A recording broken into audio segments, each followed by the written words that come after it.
Dear students and parents, మరి Telangana NEET students అయితే శుభవార్త, కొంతమందికి ఇది శుభవార్త కింద. కేంద్ర ప్రభుత్వ ఉద్యోగులు పిల్లలు లోకలే అని హైకోర్టు ఆఫ్ తెలంగాణ మరి ఒక తీర్పు ఇవ్వటం అయితే జరిగింది. రాష్ట్రానికి చెందిన కేంద్ర ప్రభుత్వ ఉద్యోగులు ప్రభుత్వ రంగ సంస్థలు అంటే పబ్లిక్ సెక్టార్ యూనిట్లో పనిచేస్తూ రాష్ట్రం వెలుపలకు బదిలీ అయిన ఉద్యోగుల పిల్లల్ని ఇక్కడ ఎంబీబీఎస్ బీడీఎస్ ప్రవేశాల్లో లోకల్గా పరిగణించాలని హైకోర్టు ఆదేశించిందంట.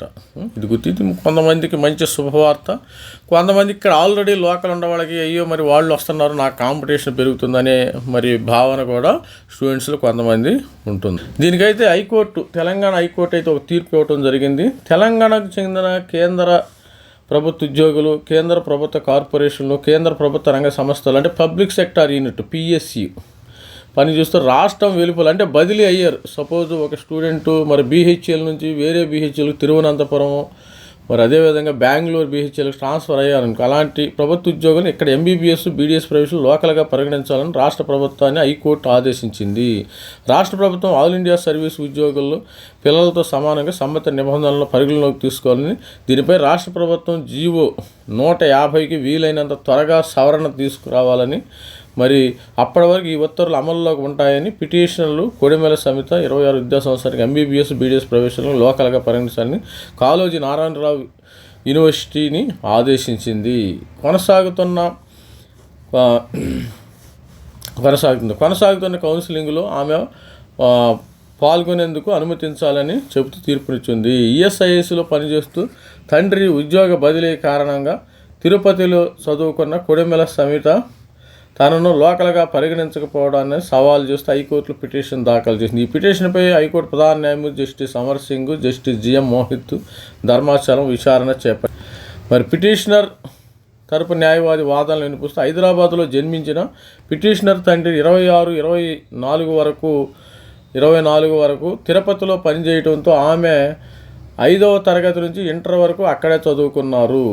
తండ్రి తెలంగాణకు చెందినవారేనని ధృవీకరించే నేటివిటీ సర్టిఫికేట్ కూడా ఆమె సమర్పించినట్టు తెలిపింది. ప్రస్తుతం అమల్లో ఉన్న నిబంధనల ప్రకారం తెలంగాణ వెలుపల చదివిన విద్యార్థులు కొన్ని ప్రత్యేకమైన మినహాయింపులు ఉన్నాయన్నారు. తెలంగాణ ప్రభుత్వ ఉద్యోగులు, తెలంగాణ కేడర్కి చెందిన అఖిల భారత సర్వీస్ అధికారులు, రక్షణ సిబ్బంది, తెలంగాణ ప్రభుత్వ సంస్థలో పనిచేసే ఉద్యోగుల పిల్లలకు ఈ మినహాయింపు వర్తిస్తుందన్నారు. అయితే కేంద్ర ప్రభుత్వ ఉద్యోగుల పిల్లలకు మాత్రం అవకాశం లేకపోవడం సరికాదన్నారు.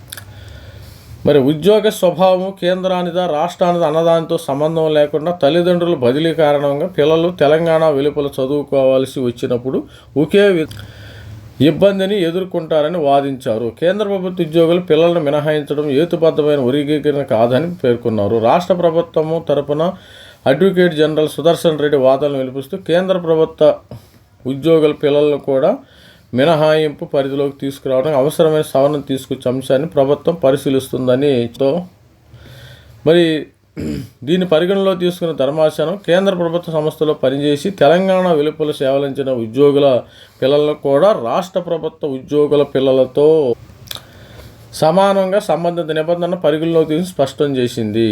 ఈ మేరకు జీవోని వీలైనంత త్వరగా సవరించి సమర్పించాలని తీర్పించింది. ప్రస్తుతం కౌన్సిలింగ్ ప్రక్రియ జరుగుతున్న నేపథ్యంలో ఎంబీబీఎస్ బీడీఎస్ ప్రవేశాల విషయంలో కేంద్ర ప్రభుత్వ ఉద్యోగుల పిల్లలకు హైకోర్టు భారీ ఊరటనిచ్చింది.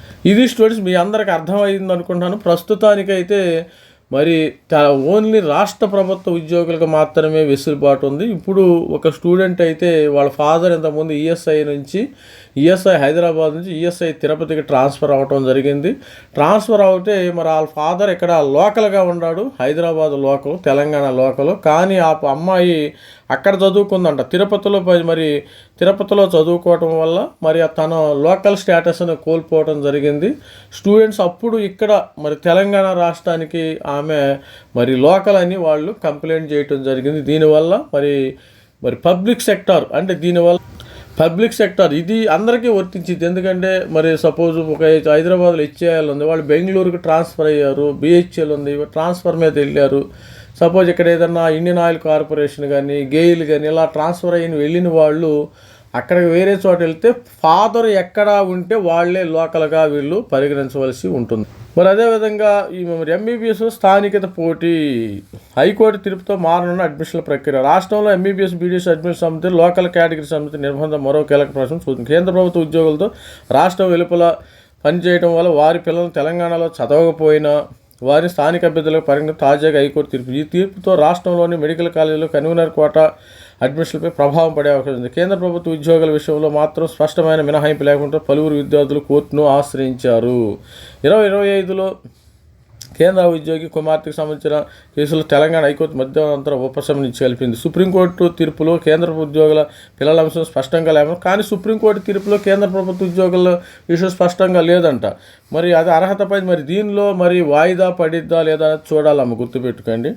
మరి వారి బదిలీల కారణంగా రాష్ట్ర ప్రభుత్వం వెలుపల చదువుకున్న పిల్లలను స్థానిక అభ్యర్థులుగా పరిగణించే దిశగా హైకోర్టు ఆదేశాలు ఇవ్వడం ప్రాధాన్యత సంతరించుకుంది. ఎంబీబీఎస్ అడ్మిషన్లపై ప్రభావం. తెలంగాణలోని ప్రభుత్వ ప్రైవేటు మెడికల్ కాలేజీల్లో మరి కాంపిటేటివ్ అథారిటీ సీట్లకు స్థానిక అభ్యర్థులు అత్యంత కీలకం. సుప్రీంకోర్టు తీర్పు ప్రకారం రాష్ట్రంలోని స్థానిక అభ్యర్థుల కోటా వ్యవస్థ కొనసాగుతుంది. అందువల్ల కేంద్ర ప్రభుత్వ ఉద్యోగుల పిల్లలు కూడా స్థానిక చేరిస్తే ఇప్పటి వరకు నాన్ లోకల్గా పరిగణించిన కొంతమంది నీటి అభ్యర్థులు స్థానిక మెరిట్ జాబితాలోకి వచ్చే అవకాశం ఉంది. కాంపిటీషన్ ఈసారి పెరిగిద్దాం. ఇప్పుడు ఆల్రెడీ మరి కేంద్ర ప్రభుత్వ ఉద్యోగుల పిల్లలు కూడా ఇంతకుముందు లోకల్ అనుకున్నారు, వాళ్ళు ఇంతకుముందు నాన్ లోకల్ అనుకున్నారు, ఇప్పుడు వాళ్ళు లోకల్ అయ్యారు అనుకోండి, ఉన్న వాళ్ళకి కాంపిటీషన్ పెరిగే అవకాశం ఉంది. దీని ప్రత్యక్ష ఫలితంగా స్థానిక కోటాల పోటీ పెరిగే అవకాశం ఉంది. సపోజు మనకు మరి ఫర్ ఎగ్జాంపుల్ మనకి 10 మంది ఉన్నారు local students, non local students 5 ఉన్నారు. సపోజ్ నాన్ లోకల్ స్టూడెంట్స్ ఒక 4 ఉన్నారు. వీళ్ళలో ఇద్దరిని ఈ పిఎస్సిలో కేంద్ర ప్రభుత్వ ఉద్యోగులు వస్తే వీళ్ళు 12 మంది, వీళ్ళకి కాంపిటీషన్ పెరుగుతుంది. ఫర్ ఎగ్జాంపుల్ ఈ విధంగా కాంపిటీషన్ పెరిగే అవకాశం అయితే ఉంది. ఈసారి 2026 కౌన్సిలింగ్పై తీవ్ర ప్రభావం.